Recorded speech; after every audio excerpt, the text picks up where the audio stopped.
சங்கீதம் 95. கர்த்தரை கம்பீரமாய் பாடி நம்முடைய இரட்சணிய கன்மலையை சங்கீர்த்தனம் பண்ண கடவோம் வாருங்கள். துதித்தலுடனே அவர் சந்நிதிக்கு முன்பாக வந்து சங்கீதங்களால் அவரை ஆர்ப்பரித்து பாடக் கடவோம். கர்த்தரே மகாதேவனும் எல்லா தேவர்களுக்கும் மகாராஜனுமாயிருக்கிறார். பூமியின் ஆழங்கள் அவர் கையில் இருக்கிறது.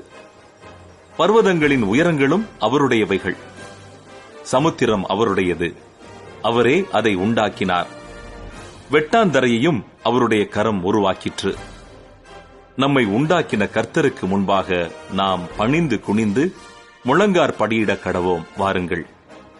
அவர் நம்முடைய தேவன், நாம் அவர் மேய்ச்சலின் ஜனங்களும் அவர் கைக்குள்ளான ஆடுகளுமாமே. இன்று அவருடைய சத்தத்தை கேட்பீர்களாகில், வனாந்தரத்தில் கோபம் மூட்டின போதும் சோதனை நாளிலும் நடந்தது போல உங்கள் இருதயத்தை கடினப்படுத்தாதேயுங்கள்.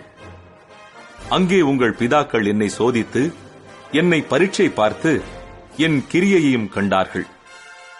40 வருஷமாய் நான் அந்த சந்ததியை அரோசித்து அவர்கள் வழுவிப் போகிற இருதயமுள்ள ஜனம் என்றும் என்னுடைய வழிகளை அறியாதவர்கள் என்றும் சொல்லி என்னுடைய இளைப்பாறுதலில் அவர்கள் பிரவேசிப்பதில்லை என்று என்னுடைய கோபத்திலே ஆணையிட்டேன்.